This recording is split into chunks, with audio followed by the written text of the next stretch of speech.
Okay. The chair calls to order the July 28th, 2021 meeting of the Kansas Governmental Ethics Commission. Welcome back, commissioners and staff. In your materials today, you have the agenda and our minutes from our meeting on June 23rd. Reviewing the minutes, can anyone identify any corrections that need to be made to either?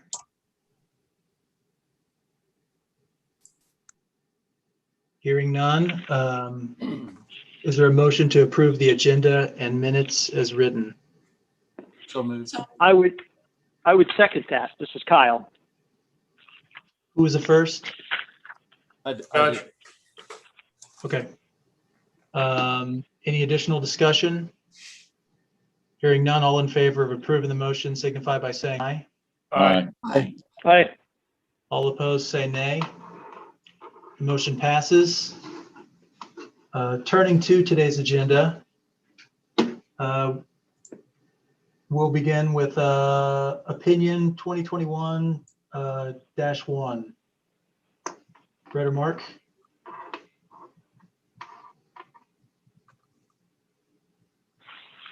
Mark? Brett, you're muted. Yeah, I was trying to unmute and my mouse wasn't working. This opinion is based upon a request from General Counsel at the Kansas Racing and Gaming Commission. It's in regard to one of their commissioners. Based upon the nature of how their commissioner gets paid, she would be considered a state employee as a commissioner for the Kansas Racing and Gaming Commission. She's also a part-time employee at KDOT, and she's a state employee meeting our definition there as well.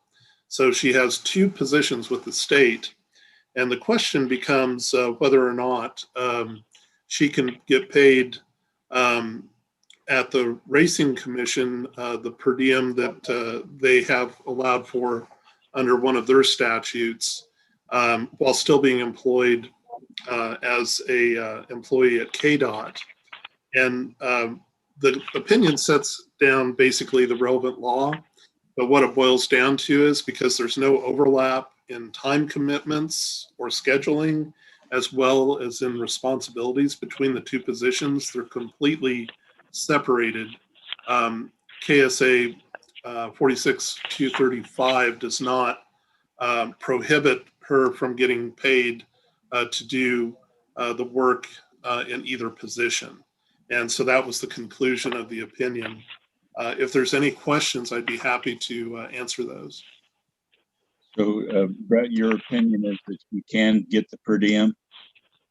Yes.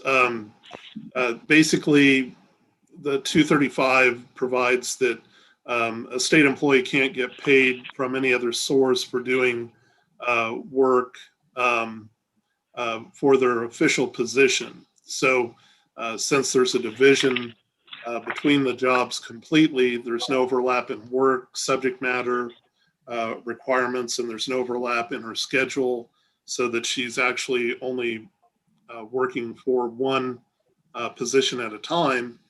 There wouldn't be any concern about her getting paid for her official responsibilities from another source, albeit in state government. And because of that, the conclusion was that it was okay for her to get paid in both positions. Thanks, Brett. Are there any questions? Do I gather we need a motion of the commission to approve? I'll move to approve. Second. Thanks, Todd. I believe it was seconded. Who was that? Jerry. Oh, thanks, Jerry. Is there any additional discussion? Hearing none, all in favor of approving the motion to approve the opinion as written, signify by saying aye. Aye. Aye. All opposed say nay. The motion passes. The next item on the agenda is civil penalty. We only have one civil penalty, and it's for an amended October 2020 report. A state representative candidate named Elliot Adams has passed the maximum and receives an automatic $300 civil penalty. That's the only civil penalty for today. The next item on the agenda is a civil penalty waiver requests, and we have two. We do. The first one is Megan Johnson, the treasurer for Sarah Chenoweth.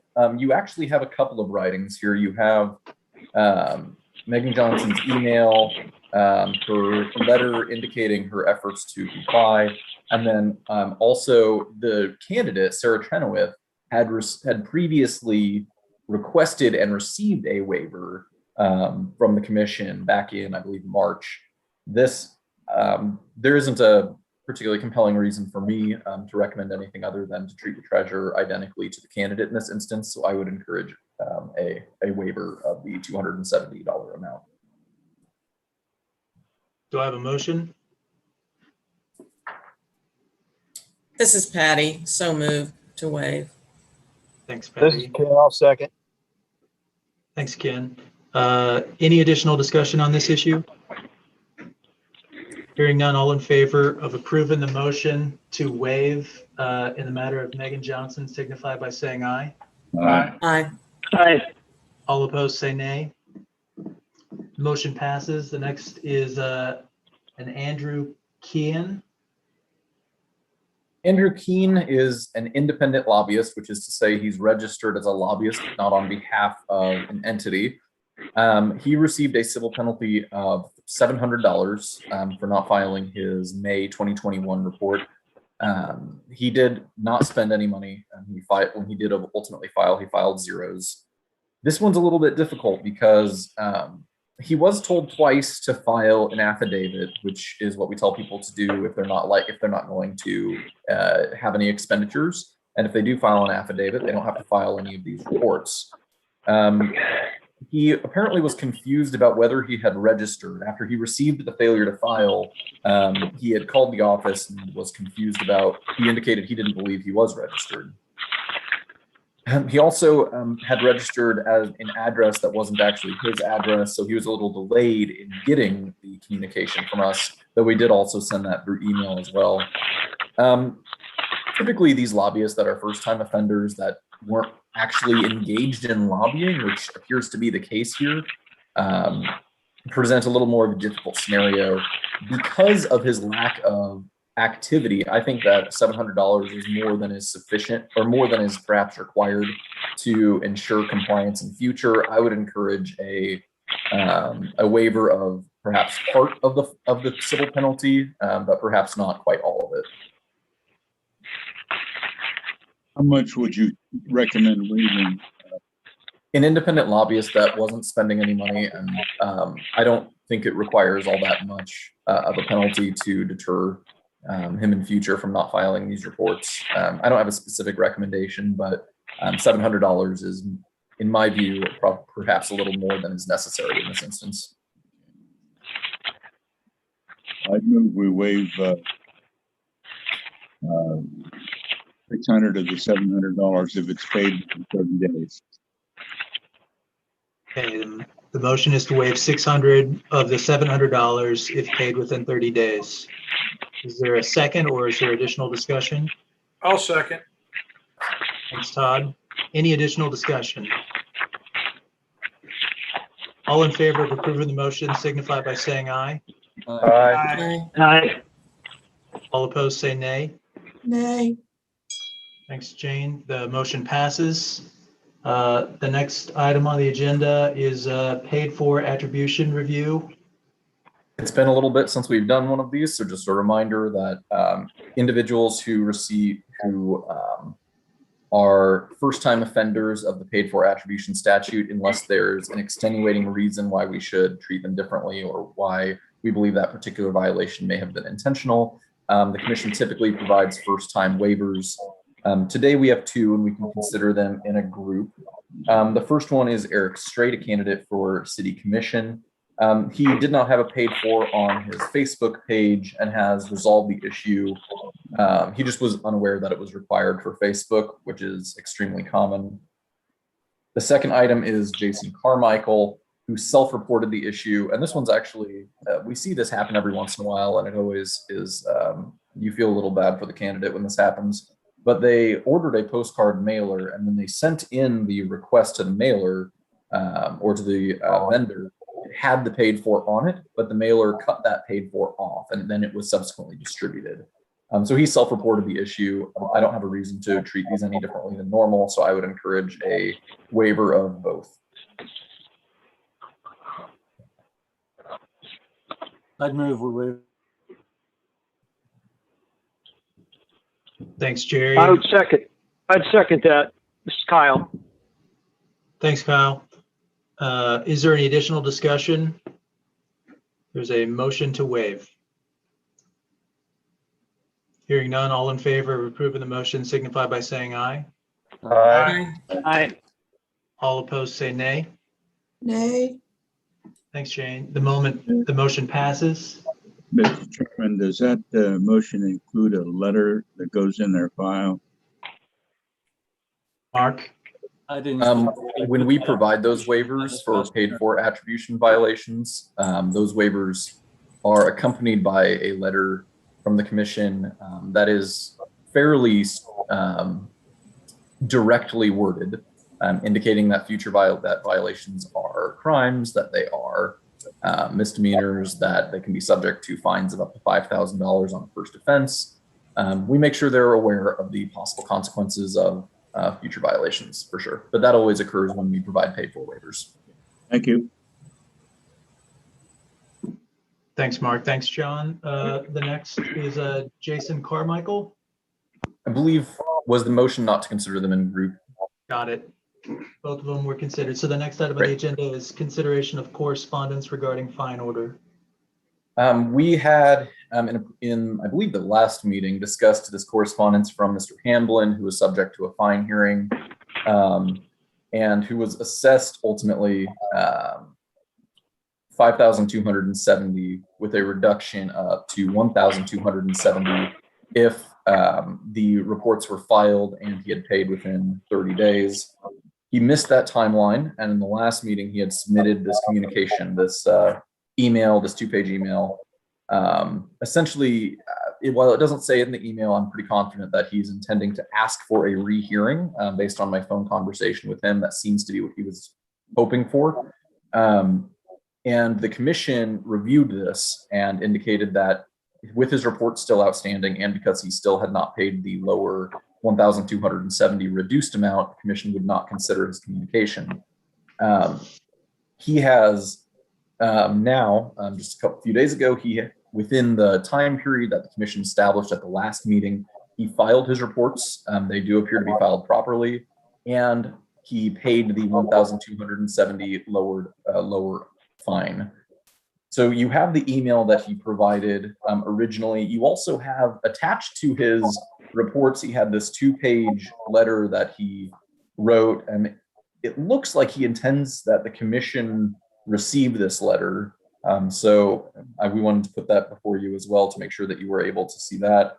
I believe his intent is to request a rehearing.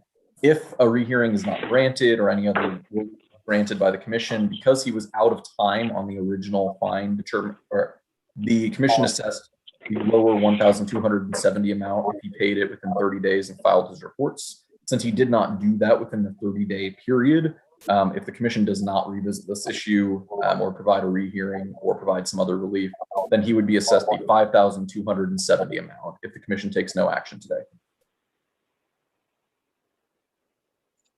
Do any commissioners have any questions? Or does anyone wish to make a motion? Mark, so he's done what we asked him to do, what we required him to do, but not in the time frame that we required it to happen. That's correct. Yeah, that's the only outstanding issue at this point is the time period. He has now paid the $1,270, and he has filed those reports. It's a couple of little things. He's paid his fine. His treasurer's lower fine, Tara Brune, has not been paid. And he also has outstanding civil penalties. Both of them have $600 of civil penalties from these reports as well. So there's still outstanding amounts and still outstanding, and the treasurer's lack of payment of the lower amount means that any rehearing or reconsideration would only be for him as the candidate. But It's up to the commission how you would want to view this. Mark, I was just thinking back. I don't recall that the treasurer has ever requested a reduction or received one. Obviously, we try and treat people under the same circumstances equally, but we just haven't heard anything from her. And I know Mr. Hamlin has been communicating with us as to indicate that he is paying hers, but there's never been a formal request from Mr. Hamlin or the treasurer to reduce her amount. That is correct. Okay, just want to make sure I was not mistaken.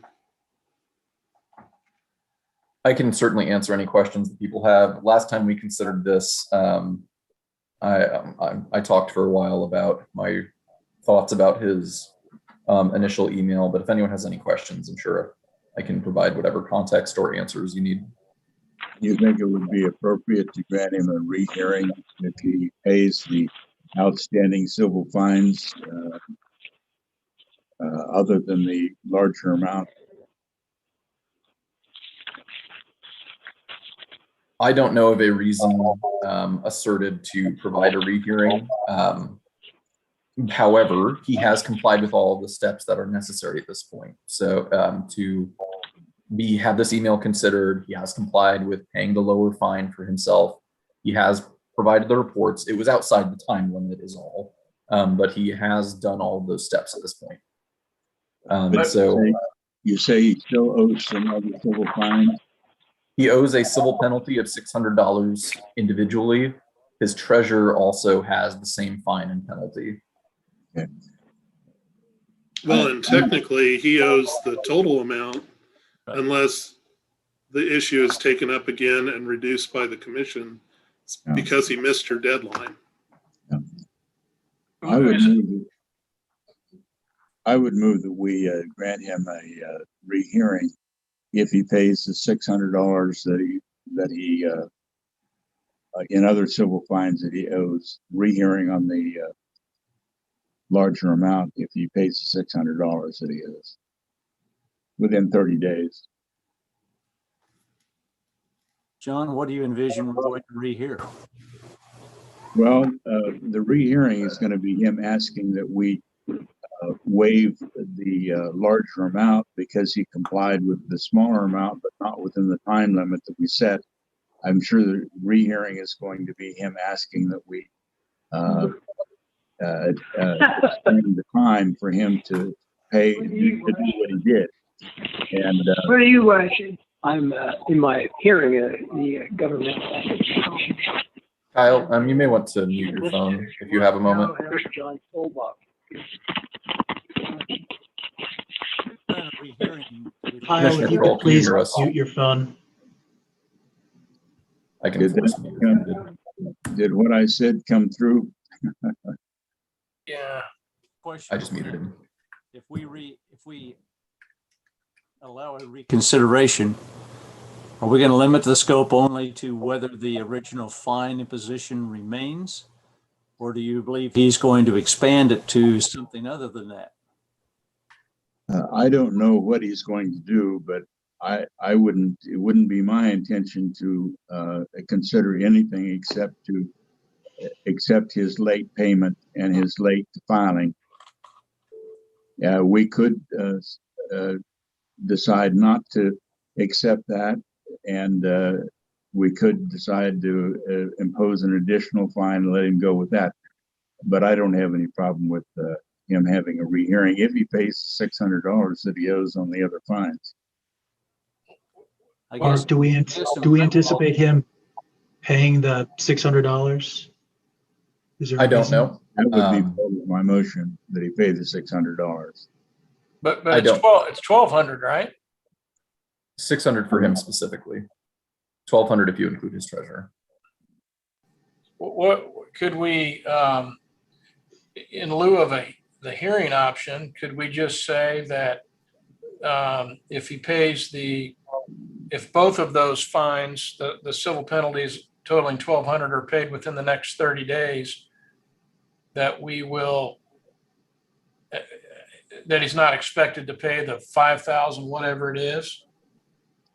I'd accept that as a friendly amendment, Todd, if you'd second it. It wasn't very well articulated, but I understand what you mean. I don't know if he would want to present anything in addition to his written statement or not. But it may shut off his opportunity to do so. Well, Todd's proposal would forego an additional hearing, but it would be a way for him to get out of paying the extra $5,000. I think that's reasonable. Jerry, you said something, but we can't hear you. Why, we're begging the question, by operation of law, it's here. We're already there. That penalty is imposed. That amount is due. We cannot correct that amount. Now he's asking for a reconsideration. Todd, in your world and my world, most of the times when the answer is counsel, I obviously considered the matter before I entered the decision. What am I to reconsider? That's just kind of a little bit of a catty way of saying that I don't think there's much merit to the request for reconsideration. I'm not overly impressed with his reasoning for why he didn't make the payments on time. We gave him the opportunity. We obviously had significant consideration to get it down to that level.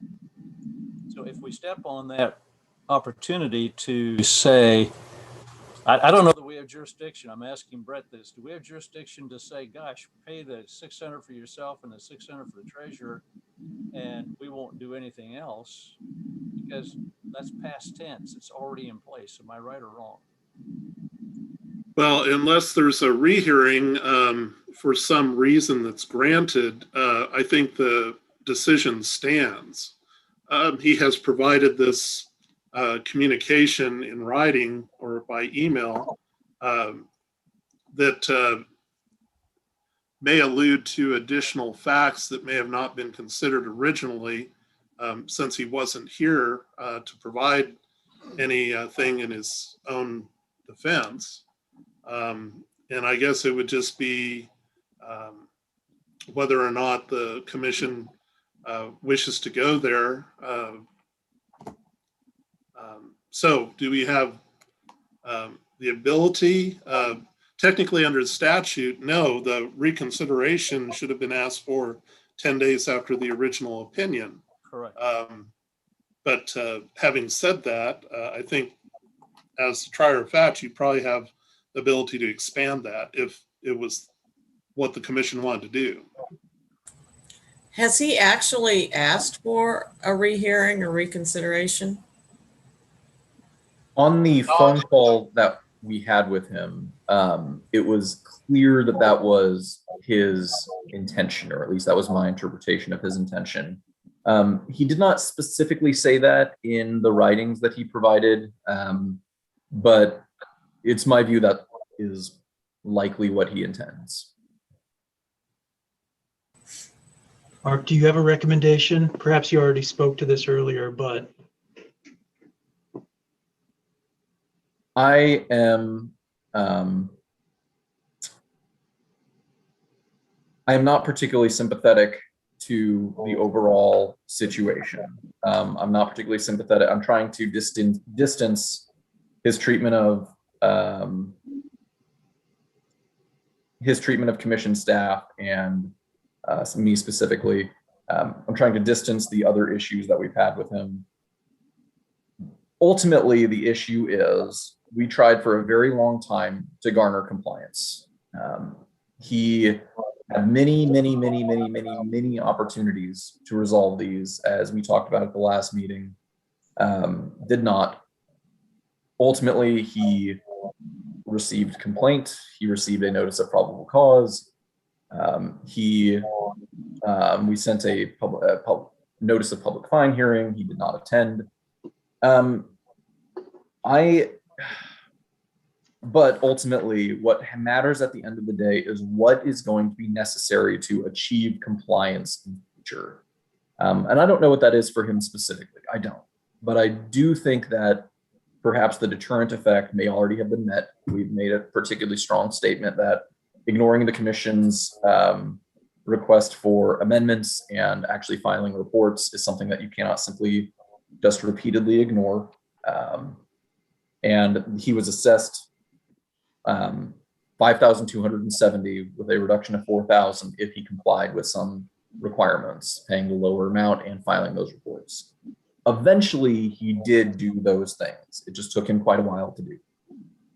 I have a hard time making a recommendation on this because I think that this is a scenario where someone had many opportunities to fix this issue and did not.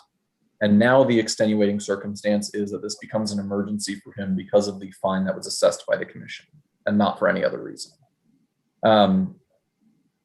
If based on the writings that he provided, I think that it is unlikely that a rehearing would be focused without some pretty direct assistance from the commission to make sure that we stay on focus to the particular issue. But I do think that if the commission wants to provide a reduction of some kind, and if that is something the commission has within its statutory authority, then it may be better to resolve it that way than to have a hearing.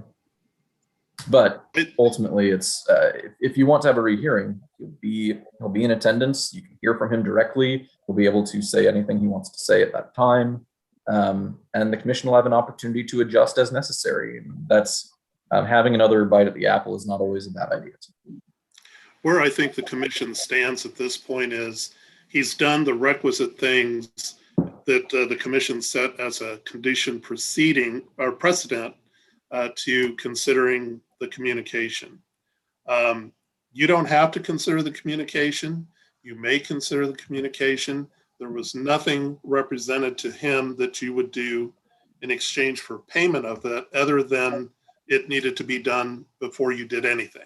So I think that's where you stand. And again, the communication, the email there doesn't really ask for anything.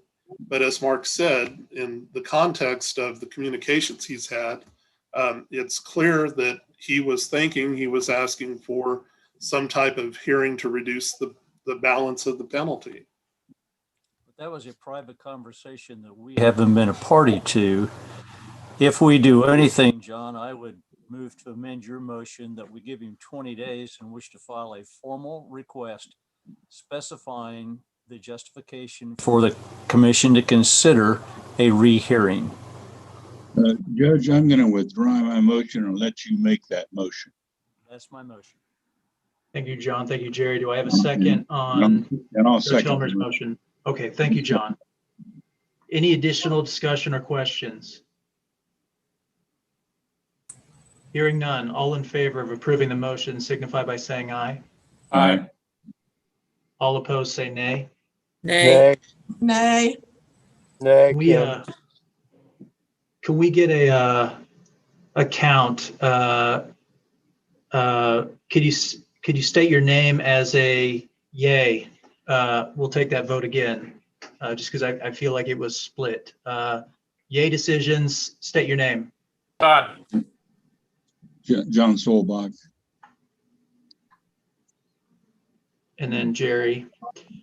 And then the nays, state your name. Jane. Sorry.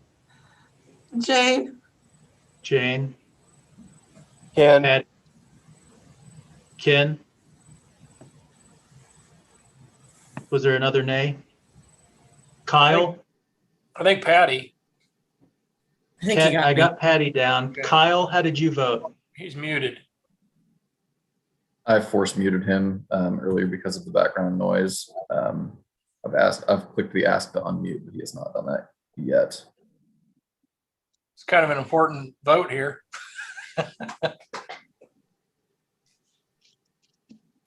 It's that voter suppression. Kyle, you may want to, if you can't figure out how to unmute, you may hang up and rejoin. Might be the easiest way. What was Patty's vote? Nay. Hello. This is Kyle. Did it take? Yeah, you're there. Yes. we can Okay. hear you, Kyle. I was a yay. Okay. Well, the yeas have it. The motion passes. The remaining item on the agenda is executive session.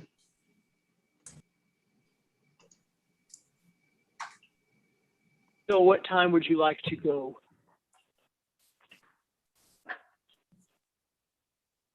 Mark, It's up to the probable cause subcommittee. There's not much else to discuss.